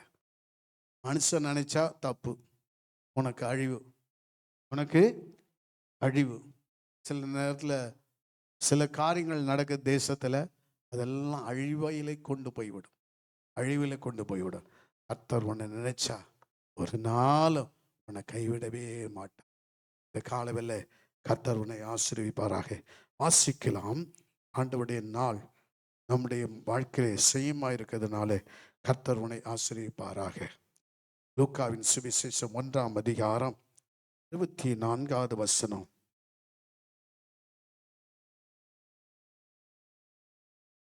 அந்நாட்களுக்கு பின்பு உடனே அவனுடைய வாய் திறக்கப்பட்டு அவனுடைய நாவும் கட்டவிழ்க்கப்பட்டு தேவனை ஸ்தோத்தரித்து பேசினான். இது யாரை குறித்து சொல்கிறது? சகரியாவை குறித்து சொல்கிறது. அவனுடைய வாழ்க்கையில் சூழ்நிலைகள் எல்லாம் எதிராயிருந்தது. ஆனால் அவன் நெடுநாள் காத்திருந்தான். அவனுக்கு ஒரு குழந்தை பிறந்தது. அந்த குழந்தை பிறந்தவுடனே ஆண்டவர் அவனுக்கு என்ன பேர் வைக்கணும்னு கேட்கிறாங்க. அந்த பேர் அப்படியே சொல்கிறான். ஜனங்களும் சொல்றாங்க, அவன் குடும்பத்தார் சொல்றாங்க. அது அப்படியே நடந்து அதுவரை அவனுடைய நாவு கட்டவிழ்க்கப்படலை. தேவ சமூகத்தில் அவிசுவாசமாயிருந்தா அவனுக்கு அற்புதம் நடக்காது. ஆண்டவர் சில நேரத்தில் கதவுகளை என்ன பண்ணுவார்? அடைத்திடுவார். உனக்கு நியாயம் செய்ய மாட்டார். நியாயம் செய்ய வேண்டும்னால் நீ விசுவாசி. அல்லேலூயா. உன் கைகளின் சுத்தத்துக்கு தக்கதாக உனக்கு பதில் அளிப்பார். உன் கை சுத்தமா இருக்கணும். சென்னையிலே, தமிழ்நாட்டில் விசேஷமாய் சென்னையில் ஒரு திருச்சபை இருக்குது. அவங்க ஒரு குண்டூசி எடுத்தா கூட திரும்பி ரிட்டர்ன் கொண்டு கொடுத்துடுவாங்க. என்னது? தவறி வீட்டிலேருந்து யார் வீட்லையாவது போகும்போது கர்ச்சிப்பை தூக்கிட்டு போயிட்டா கூட திருப்பி கொண்டாந்து கொடுக்குற திருச்சபை இருக்குது. சென்னையில் தான் இருக்குது. நம்மலாம் எவ்வளோ ஏமாத்துறோம்? தசவம் பாகத்தை ஏமாத்துறோம், ஜபத்தை ஏமாத்துறோம், காரணத்தை சொல்கிறோம். சார் வயிற்று வலி, கால் வலி, உடம்பு வலி, ஒவ்வொன்றுத்துக்கும் உன் கைகளின் சுத்தத்துக்கு தக்கதாக தருவார். சென்னையில் தான் அந்த சபை இருக்குது. அந்த சபையில் எல்லா அரசாங்கத்தில் வேலை செய்கிறவங்க. ஆனால் ஒருத்தனும் லஞ்சம் வாங்க மாட்டான். அந்த சபை பரலோகத்துக்கு போமா, நம்ம சபை பரலோகத்துக்கு போமா? எவ்வளோ கை சுத்தம் இருக்குன்னு கொஞ்சம் பாருங்க. தவறி எடுத்து ஒரு கர்ச்சிப்பை கூட கொண்டாந்து கொடுத்துட்டு மன்னிப்பு கேட்டு போகிறான். ஒரு முறை ஒரு சகோதரர் இப்படி சொல்கிறார். நான் ட்ரெயினில் அர்ஜென்ட், அப்போல்லாம் ட்ரெயின் ரொம்ப வேலைக்கு போகணும். டிக்கெட்டு எடுத்துக்காமல் போயிட்டார். அடுத்த ஸ்டேஷனில் போயிட்டு இறங்கிட்டு அந்த டிடிஆர்கிட்ட சொல்லி, சார் நான் இப்படி தவறு செய்துட்டேன், எனக்கு ஏதாவது ஃபைன் போடுங்க சார். யாராவது அப்படி சொல்கிறீங்களா? எடுத்த டீஸ்பூன் பக்கத்து வீட்டில் வாங்கினதே கொடுக்கறது கிடையாது. வாங்கின காசை திருப்பி கொடுக்கறதில்ல. எனக்கு நேரம் வரும், நம்பாச்சா கொடுப்பேன், எவ்வளோ தென்னாவட்டில் பதில். வாங்கும்போது அண்ணன், அப்பா, தங்கச்சி, தெய்வம் நீங்கள் தான் அப்படின்னு சொல்லுவோம். ஆனால் உன் கைகளின் சுத்தத்துக்கு தக்கதாக அவ்வளோ உண்மையாக இருக்கணும், அவ்வளோ பரிசுத்தமாக இருக்கணும். இந்த சாட்சியெல்லாம் கேட்கும்போது நமக்கு பயமாக இருக்குது. அவ்வளோ உண்மையாக இருக்காங்களே. நம்மளாம் பரிசுத்தமாக வாழ முடியாதுன்னு சில நேரத்தில், அதெல்லாம் நான் சில நேரத்தில் பரிசுத்தமாக இருக்க முடியாதுன்னு சில நேரத்தில் என்ன பண்ணுறோம்? சொல்கிறோம். இருக்குது, வேதம் சொல்லு, நான் பரிசுத்தர், என்னை ஆராதிக்கலும் பரிசுத்தராயிருங்கள். தேவனுடைய வித்து அவனுக்குள் இருக்குது. கர்த்தருடைய வசனம் பரிசுத்தமானது. காணிக்க தசமபாகம் தேவியராகும் கடைசி அதிகாரம் நினைக்கிறேன். காணிக்க என்னமா? தசமபாகம் பரிசுத்தம் உள்ளது. எடுங்க. தேசத்திலே நிலத்தின் வித்திலும் விருட்சங்களின் கனிகளிலும் ம். தசமபாகம் எல்லாம் ம். கர்த்தருக்கு உரியது. ம். அது கர்த்தருக்கு பரிசுத்தமானது. என்னது? அதை எவ்வளவு வஞ்சிக்கிறோம், எவ்வளவு வஞ்சிக்கிறோம். அன்னைக்கு உடம்பு சரியில்லைன்னா அந்த காசு போயிடுது. டிவிக்கு போயிடுது. 2 வீலர் வாங்கினா அதுக்கு டிவிக்கு போயிடுது. எத்தனை முதல் விதத்தில் நம்ம வஞ்சிக்கிறோம். உன் கைகளுக்கு சுத்தத்துக்கு தக்கதாக கர்த்தர் உனக்கு நீதியை சரிக்கட்டும். உன் மனசு ஆண்டவருக்கு உண்மையாக இருக்குமானால் கர்த்தரே வழக்காடுவார். கர்த்தரே உனக்கு பரிகாரி. கர்த்தர் உனக்கு நியாயம் செய்வார். அந்த ஜீவனுள்ள தேவன். அந்த ஒவ்வொரு பாட்டையும் அருமையா இருக்கும். ஆண்டவர் உனக்கு நீதிபதியாயிரும், உனக்கு நியாயம் செய்வார் சரியான நேரத்தில். வேலை நீ அற்பமா இருக்கலாம், உன்னை தூக்கி எடுத்து அநேகருக்கு மத்தியிலே மேன்மைப்பட்டு ஒரு நாள் கைவிடவே மாட்டேன். அப்ப உன் கைகளின் சுத்தத்தை ஆண்டவர் பார்க்கிறார். கைகளின் சுத்தத்தை பார்க்கிறார். இன்னைக்கு ஆண்டவருக்கு எனக்கு உனக்கு நீதி செய்ய விரும்புகிறார். உன்னை விசாரிக்க விரும்புகிறார். உன் கட்ட அவிழ்க்க விரும்புகிறார். உன் சூழ்நிலையெல்லாம் மாற்ற விரும்புகிறார். இன்னும் ஒரு வசனத்தை கூட வாசிக்கிற போது யோவான்ல 11ஆம் அதிகாரம் நினைக்கிறேன். ஆண்டவர் அந்த லாசரை என்ன பண்றாரு? உயிரோடு எழுப்புறார். வாசிங்க.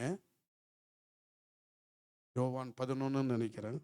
அப்பொழுது மரித்தவன் வைக்கப்பட்ட இடத்திலிருந்து எத்தனாவது வசனம்? 41. 40. வாசிங்க.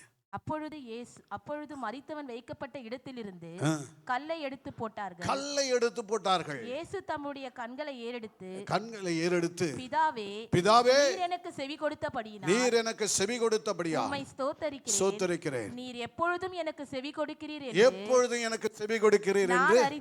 நான் அறிந்திருக்கிறேன். ஆனாலும் என்னை அனுப்பினதை சூழ்ந்து நிற்கும் ஜனங்கள் விசுவாசிக்கும்படியாக. 44வது வசனத்தை வாசிங்க. அப்பொழுது மரித்தவன் வெளியே வந்தான். அவன் கால்களும் கைகளும் பிரேத சீலைகளால் கட்டப்பட்டிருந்தது. உன் கை கால் என்ன பண்றது? அநேக விதத்துல கட்டப்பட்டிருக்குது. ஆனா நீ உயிரோடு எழுந்தனா ஆண்டவருடைய நாமம் மகிமைப்படும். நீ உண்மையா இருந்தனா ஆண்டவருடைய நீ இருக்கிற இடத்துல என்ன பண்ணும்? இவங்க கர்த்தருடைய பிள்ளை. உன் கைக்கு சுத்தத்துக்கு உண்மையா நடந்தனா ஆண்டவர் மகிமைப்படுவார். ஹல்லேலூயா. உன் கைகளை சுத்தத்தை பார்ப்பார். அவங்கள்ட்ட வாங்கினா கொடுத்துருவாங்கப்பா, சரியானபடி கொடுத்துருவாங்க. அவங்க சொன்ன வாக்கு மாற மாட்டான். ஆணையிட்டு நஷ்டம் வந்தாலும் ஆனா நம்மள வாழ்க்கை என்ன பண்றது? கட்டப்பட்டு இருக்குது. வாசிங்க.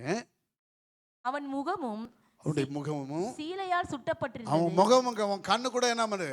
கண்ணு இருந்து குருடராய் இருக்கிறவன் என்று வேதம் சொல்லுகிறது. ஒட்டகத்தை விழுங்கி ஒட்டகத்தை விழுங்கி வசனம் இருக்கா தெரியுமா? ஆண்டவருக்கு மகிமை.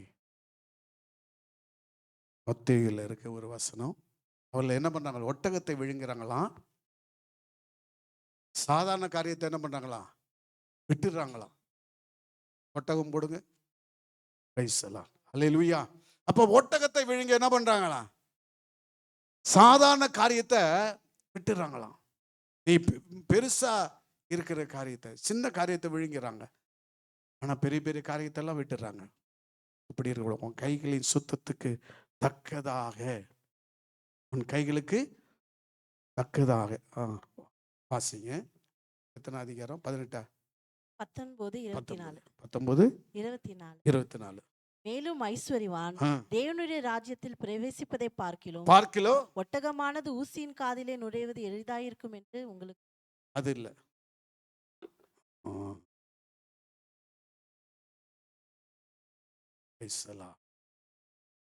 இவருக்கு மகிமை. அப்ப நம்மளுடைய வாழ்க்கையில இன்னைக்கு தீர்மானம் பண்ணுவோம், என் கை சுத்தமா இருக்கும். கொடுக்க வேண்டிய காணிக்கை ஜெப நேரம் சுத்தமா இருக்கணும். நேரம் தவறக்கூடாது. நேரம் தவறக்கூடாது. உங்கள் ஊழியக்காரர் எங்கள் வீட்டுக்கு வந்தாங்கன்னா சாயந்தரம் முழங்கால் படிக்கணும்னா 2 மணி நேரம், அப்படியே 3 மணி நேரம் ஜெபம் பண்ணுவாங்க. ரொம்ப சந்தோஷமா இருக்கும், மகிழ்ச்சியா இருக்கும். இந்த நேரத்தை விட்டு கொடுக்கவே மாட்டாங்க. அப்போ உங்க நேரத்தை என்ன பண்ணக்கூடாது, விட்டு கொடுக்கக்கூடாது. ஜெப நேரம், ஊழிய சபை இன்னைக்கு பாதி பேர் காணோம். இப்போ இன்னைக்கு இருக்க மனசு என்ன பண்ண கடினமா மாறுது. ஓப்பா அப்படின்றோம். நீ கர்த்தருக்கு உண்மையா இருப்பாயனால் கர்த்தர் உன்னை என்ன பண்ணுவார், உனக்கு தயவு செய்வார். வாசிங்க. அவன் முகமும் சீலையால் சுற்றப்பட்டிருந்தது. இயேசு அவர்களை நோக்கி, இவனை கட்டவிழ்த்து விடுங்கள் என்றார். அவனை கட்டவிழ்த்து விடுங்கள். இன்னைக்கு உங்க வாழ்க்கையில இருக்கிற எல்லா பிரச்சனையும் கட்டவிழ்க்கப்படும். ஆமென் சொல்லுங்களேன். நீ ஆனால் சுற்றப்பட்ட நிலையில் இருப்பாயானால், அடுத்த வசனத்தை வாசிடுங்க. அப்பொழுது மரியாளிடத்தில் வந்திருந்து இயேசு செய்தவைகளை கண்டவர்களாகிய யூதர்களில் அநேகர் அவரிடத்தில் விசுவாசம் உள்ளவர்கள் ஆனார்கள். அதுவரை விசுவாசம் வைக்காதவங்க என்ன பண்ணுவாங்க, அநேகர் விசுவாசமா இருப்பாங்க. நீ சாட்சியா இருந்துட்டுனா உன் பக்கத்துல இருக்கவங்க எல்லாம் சபைக்கு வருவாங்க. நீங்களே சாட்சி இல்லைன்னா எப்படி பக்கத்துல இருக்கவங்க வருவாங்க? எதிர் வீட்டுக்காரங்க இன்னைக்கு ரசிக்கப்படல. நான் அடிக்கடியாக ஜெபம் பண்ணுவேன், ஆண்டவரே எங்கள் எதிர் வீட்டில் இருக்கிறவங்க சரி. எங்கள் வீட்டில் வரைய முன்னாடி இந்த விக்கிரங்கள் வரவே வராது. இப்போ 3 ஆண்டுகளாக வருது. நான் ஜெபம் பண்ணுறேன், காலையில் ஜெபம் பண்ணுறேன், ராத்திரியில் ஜெபம் பண்ணுறேன். என்ன ஆண்டவரை இந்த பிசாசு இங்கே வருது? தொடர்ந்து ஜெபம் பண்ணுறோம், போராடுகிறோம். அது வரை ரோடு வரை கரெக்டாக எங்கள் வீட்டில் தான் வந்து டர்னிங் பண்ணுவோம். ரொம்ப கஷ்டமாக இருக்கும். அதில் வேற அல்லையா சொல்லுங்க. ஆசி எந்த அதிகாரம்? 23. குருடரான வழிகாட்டிகளே, குருடனான வழிகாட்டிகளே, இல்லாதபடி வடிகட்டி, கொசு இல்லாதபடி வழிகட்டி ஒட்டகத்தை ஒட்டகத்தை விழுங்குறான். எதை வெடிக்கிறாங்க? ரொம்ப பரிசுத்தமா பேசுவாங்க, கொசுவே இல்லாதபடி பேசுவாங்க, ஒழுங்கா ரொம்ப பரிசுத்தமா பேசுவாங்க. ஆனா எதை விழுங்குறாங்க? ஒட்டகத்தை விழுங்குறான், ஏமாத்துறான். நிறைய பேர் விசுவாசிங்க என்ன பண்றாங்க? ஏமாத்துறீங்க. உன் கைகளின் சுத்தம் இருக்கணும், உன் கையில சுத்தம் இருக்கணும், உண்மையா இருக்கணும். உண்மையா இருந்தனா கர்த்தரை உனக்காக வழக்காடுவார், உனக்கு நீதிபரராக இருப்பார். இந்த ஆண்டுல உன் வாழ்க்கையில வர வேண்டிய ஆசீர்வாதம், நன்மைகள் எல்லாம் வர கண்களை மூடுவோமா? உனக்கு நீதிக்கு தக்கதாக உனக்கு சரி கட்டுவார். உன்னை கர்த்தர் கைவிடவே மாட்டார். நீ சோர்ந்து போகாதே, மனம் பதர்களை பார்த்து பயப்படாதீர்கள், திடன் கொள்ளுங்கள் என்று சொன்னார். மனம் பதர்களை பார்த்து பயப்படாதீர்கள், திடன் கொள்ளுங்கள், உங்களுக்காக வழக்காடுவார். உங்க நோயை பத்தி கலங்கிட்டீங்களா? உங்க எதிர்காலத்து குறித்து மனம் பதறீங்களா? உனக்கு நீதி சரி கட்டு நாள் வந்தது, அப்படியே மனசுல இருக்குது. இன்னைக்கு ஆண்டவரே எனக்கு உதவி செய்யுங்கப்பா, எனக்கு தயவு பாராட்டுங்கப்பா, என்னை நீர் ஆசீர்வதிங்கப்பா. கர்த்தர் உனக்காக ஆண்டவர் ஒரு மேன்மையை வைத்திருக்கிறார். தேவன் பதில் கொடுக்கிற நாள், உன்னை ரட்சிக்கிற நாள், உன்னை மீட்கிற நாள் இந்த நாள். ஆண்டவரே என்னை அர்ப்பணிக்கிறேன்னு சொல்லுங்க. உன் சிறையிருப்பை, யோசேப்பை, அந்த சங்கிலிகள் எல்லாம் மறுக்கப்பட்டது, அவனை கர்த்தர் விடுதலை செய்தார். உன் வாழ்க்கையில நீ கட்டப்பட்டு இருப்பாயனால் நீ மேன்மை அடைய வேண்டும் என்று கர்த்தர் விரும்புகிறார். கர்த்தர் அவனை உயர்ந்த ஸ்தானத்துக்குள்ளே கொண்டு வந்தார். இன்னைக்கு உனக்கு நீதி செய்யப்படுமானால் கர்த்தர் உன்னுடைய வாழ்க்கையிலே மேன்மைப்படுத்துவார். உன்னை அநேகருக்கு ஆசீர்வதிக்கப்பட்ட ஒரு பாத்திரமாய் மாற்றார். எல்லாரும் கொஞ்ச நேரம் வாயை திறந்து, ஆண்டவரே உமக்கு பயந்து நடப்பேன்னு சொல்லுங்க. ஆண்டவரே நான் உமக்கு பயந்து நடப்பேன்னு சொல்லுங்க. உம்முடைய சித்தத்தை மாத்திரம் செய்வேன்னு சொல்லுங்க. நான் யாருக்கும் அநியாயமாய் செய்திருந்தால் நாளத்தனையாய் திருப்பி கொடுக்கிறேன்னு சொல்லுகிறார். கர்த்தர் அவனுடைய வீட்டுக்குள்ளே போய் அவன் ஆசீர்வதிக்கப்பட்டவனாய் மாறுகிறான். நீ அநியாயமாய் செய்திருப்பாயனால் அவனுக்கு ஆசீர்வாதமே வராது. இன்னைக்கு ஆண்டவரே உன்னை தாழ்த்தி அர்ப்பணி. சகைவே தன்னை தாழ்த்துகிறான். அவன்கிட்ட போயிட்டு ரகசியத்தை சொல்ல, நீ பாவம் செய்துன்னு சொல்ல, எல்லாத்திட்டையும் லஞ்சம் வாங்கணும்னு சொல்லவே இல்லை. இன்னைக்கு உன் வீட்டுக்கு வரேன்னு தான் சொன்னார். ஆனால் அவன் அறிக்கை எடுக்கிறான். இன்னைக்கு உனக்கு வழக்காடுவங்கிறாரு, உன்னை நினைச்சிருக்கங்கிறார், உனக்கு பதில் செய்வங்கிறார். யோசேப்பை நினைத்தவர், யோசேப்பை நினைத்தவர் கர்த்தருடைய நாம மகிமைப்படும்படியாக கர்த்தர் லாசருவை நினைத்தார். அவர் மகிமைப்படும்படியாக அவன் மரித்து உயிர்த்தெழுந்த நிமித்தம் அநேக யூதர்கள் விசுவாசத்துக்குள்ளானார்கள். உன் நிமித்தம் ஆண்டவர் மகிமைப்பட விரும்புகிறார். நீ கட்டுகள் எல்லாம் உனக்குள்ளே இருக்கிற எந்தெந்த விதத்துல சோர்ந்து போய் கலங்கி போய் விசுவாசம் இல்லாமல் பதறிக்கொண்டு இருக்கிறாயோ, இன்னைக்கு நான் விசுவாசத்துல உறுதியாயிருப்பேன் சொல்லு. தேவனுக்கு பயந்து நடப்பேன்னு சொல்லு. அல்லேலூயா.